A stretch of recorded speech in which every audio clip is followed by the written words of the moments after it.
예. 대출 승인 났죠? 에? 승인이 안 나? 아니 내가 연봉이 이러는데 왜 승인이 안 나요? 부채가 많아서 DSR이 초과가 돼? 이제 아씨가 DTI는 무너졌냐? 아니 DSR이 뭔데? 그게 내 대출을 왜 막아? 뭐 깡패냐고? 야 깡패 아니다. 적금도 붓고 보험도 가입하고 그런 사람이야.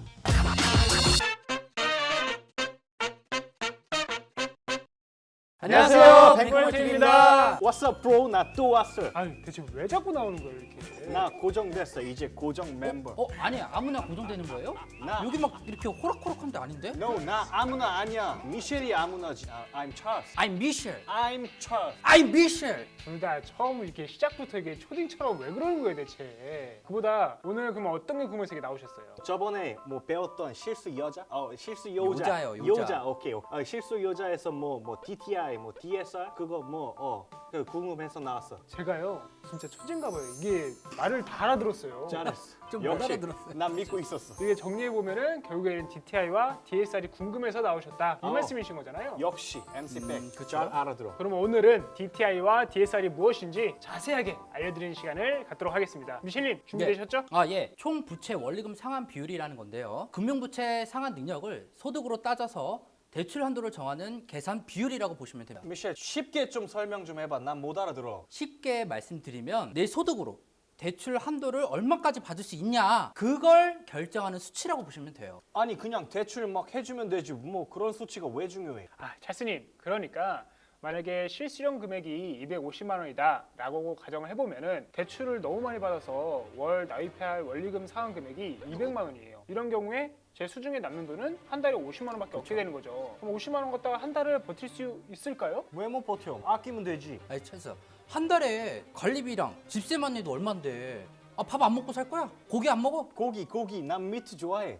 맞아. 그럼 정리해보면 내가 대출을 얼마나 받을 수 있느냐가 그런 수치를 정해주는 게 DTI 그리고 DSR 맞지? 그렇죠. 지금까지 DTI와 DSR의 개념에 대해서 배웠으니까 그러면 혹시 DTI와 DSR의 차이점이 뭔지 알고 계시나요? Hey MC 백. 내가 그거 알면 미셸 존재 가치 자체가 없어져. 태어나지 말았어요. 찰스 아니 제 존재의 이유까지 걱정해 주시고 감사하네요. 네? 미셸 이게 바로 love and peace 맞지? 아이씨 진짜 sorry. 미안해. 불쾌했어? 불쾌해. 그냥 just friendship. 그냥 대충 빨리 말해봐. DTI는 주택담보대출의 연간 원리금 상환 금액에다가 가지고 있는 부채의 연간 이자 상환 금액을 더한 거고요. DSR은 주택담보대출의 연간 원리금 상환 금액에다가 가지고 있는 부채의 연간 원리금 상환 금액을 더한 겁니다. 미셸 모르겠다고. 어렵다고. 제대로 안 하면 나 그때 깡패가 되는 거야. 찰스 오늘따라 왜 이렇게 무서워요? 닭살. 닭살. 이게 말로만 하면 어려우니까 계산하는 방법을 같이 설명해 주면서 알려드릴게요. MC100 도와주세요. 그럼 제가 잘 아는 예를 들어서 설명을 드려보도록 하겠습니다. 일단 가정을 좀 해볼게요. 담보대출 3억을 받는데 금리는 4% 정도로 받을 예정이고요. 상환기간은 30년 정도. 이 채무자의 연소득은 6천만 원. 하지만 기존에 보유 중인 부채가 신용대출 3천만 원이 있는 거예요. 3천만 원의 상환기간은 5년. 금리도 역시 4%로 한 계산드려 보도록 하겠습니다. 예. DTI는 제가 계산하면서 알려드릴게요. 양아치야? 어이 젊은 친구 신사답게 행동해. 대출 금액을 3억 원으로 대출 기간 30년, 금리는 4%로 담보대출을 받으면 한 달에 상환하는 금액, 원금, 이자 합쳐서 143만 원입니다. 그러니까 한 달에 143만 원이니까 1년이면 얼마다 찰스? 잠깐. 143만 원에 12. 1716만 원 맞지? 난 너무 잘했어. 내가 찰스야. 자, 빠르게 진행할게요. 3억 원 기준으로 연간 원리금 상환 금액이 1716만 원입니다. 그러면 신용대출 3천만 원. 그리고 금리 4%로 받으면 연간 이자만 120만 원이에요. 그러면 상환 금액과 그러면 담보대출 상환 금액과 신용대출 상환 금액을 합치면 1716만 원 플러스해서 120만 원. 1836만 원. 맞지? 난 너무 잘해.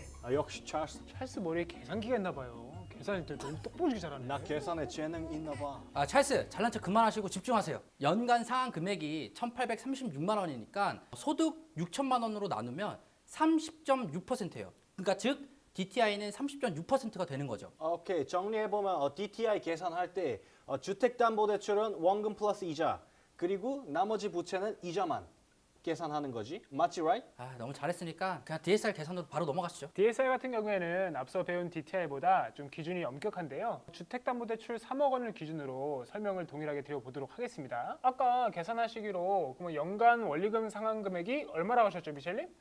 미셸님? 미셸 1,716만 원. 정신 좀 차려.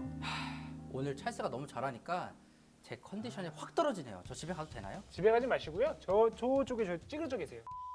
아까 앞서 DTI 같은 경우에는 연 납입하는 이자만 계산을 했잖아요. 근데 DSR은 연간 납입하는 원금과 이자를 같이 계산해야 됩니다. 3천만 원, 대출 기간은 5년, 금리는 4%로 계산을 해보면 월에 납입해야 할 원금과 이자가 대략 한 55만 원 정도로 나오거든요. 찰스님, 1년에 납입해야 할 금액은 얼마일까요? 55만 원에 1년 12 하면 660만 원? 그렇죠. 그러면은 이것과 아까 주택담보대출 연에 납입해야 할 원금과 이자 합산 금액을 더하면은 아까 1,716만 원에 그렇죠. 플러스 660만 원이면 2,376만 원. 그러면 2,376만 원을 연소득인 6천만 원으로 나누면 어떻게 될까요? 39.8%. 그렇죠. 오, 오케이. 오늘 나 머리 좋아. 잘해. 나 진짜 잘해. 맞습니다. 이렇게 DSR이 DTI보다 훨씬 더 높은 수치인 39.8%가 나오는 거예요. 오늘따라 두 분 굉장히 호흡이 잘 맞네요.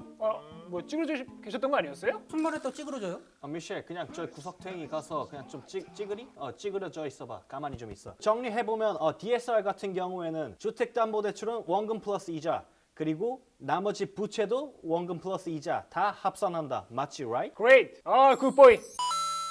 앞에서 계산해드린 것처럼 동일한 조건이지만 DTI보다 DSR은 수치가 더 많이 나오게 되거든요. 그렇죠. 그러니까 똑같은 조건인데 DSR 수치가 더 높게 나와. 그래서 엄격하다고 하나 봐. 기존에 부채가 없다면 DTI나 DSR은 모두 똑같은 조건이지만 신용대출이나 자동차 할부 같은 경우가 있다면 DTI는 연간 이자만 계산을 하지만 DSR 같은 경우는 원리금까지 계산을 하기 때문에 수치가 더 높을 수밖에 없습니다. 일단 정리를 좀 해보면 부채가 기존에 없으면 상관이 없는데 기존에 부채가 많으면 DTI 수치는 낮아도 DSR 수치는 높으니까 불리하다.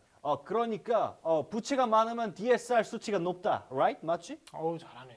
근데 TV 보니까 뉴스에서 뭐 DTI 40%, 뭐 DSR 40% 이런 뉴스 나오는데 그건 뭐야? 40%는? 그거는요. 내가 받은 대출의 원리금 상환 금액이 내 연 소득에 비해서 얼마나 차지하는지 그 비중을 나타내는데 40%를 넘어가면 안 된다라는 말입니다. 내 소득이 1억이다. 그러면 40%니까 4천만 원까지는 받은 대출의 연간 원리금 상환 금액으로서 써도 된다. 이 말인 거죠? 미셸님. 근데 연봉이 1억이었어요? 제가요? 갑자기? 되게 자연스럽게 말하길래 오늘 다 회식하시죠. 미셸님이 쏜답니다. 미셸 쏜다! 연봉이 5천만 원이라고 해볼게요. 40%면 2천만 원이니까 그렇죠. 그것까진 이해했어. 40%면 예를 들어서 내 연봉의 40%까지 상환하는 조건으로 써도 되는 거 아니야? 내가 연봉이 5천만 원이야. 그럼 40% 2천만 원까지는 상환하는 조건으로 써도 되는 거 아니야? 그렇죠. 근데 지금 좀 예를 들어서 설명을 드려보면요. 대출 금액 3억 원을 금리 4%로 받았다라고 가정을 하면은 연간 납입해야 할 원금과 이자가 대략 한 1,718만 원 정도 나오거든요. 이런 경우에 소득 5천만 원 기준으로 봤을 때 40% 이내로 들어오게 되니까 이런 경우엔 대출이 가능하게 되는 거죠. 하지만 좀 대출 금액이 커졌어요. 4억 원을 기준으로 4% 받았다 가정을 하면은 연간 납입해야 할 원리 금액이 대략 2,291만 원 정도 되거든요. 이런 경우에는 5천만 원 기준 40%를 초과하게 되니까 대출이 전부 다 나오지 않게 되는 거죠.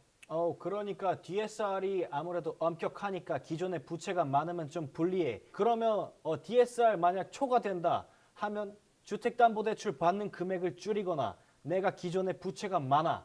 그럼 기존 부채 상환하는 조건으로 받으면 되겠네? 너무 잘하시네요. 드디어 찰스가 똑똑해졌어요. 드디어 말했어. 찰스가 갑자기 사람이 변했어요. 변하면 사람이 죽는다는데 나 죽이지 마. 아이 멀쩡한 찰스 죽이지 네, 마시고요. 죄송합니다. 예의가 없어. 죄송합니다. 그렇죠. 좀 찌러져 계시고요. 네. 일단 현재 시중 금융권들이 대부분이 DTI와 DSR 40%를 규정하고 있어요. 그렇기 때문에 신규로 받는 담보대출을 조금 조정하시거나 혹은 기존에 갖고 있는 부채를 조금 조정하시는 게 가장 중요하답니다. 오늘은 뭐 추가적인 꿀팁 같은 거 없어?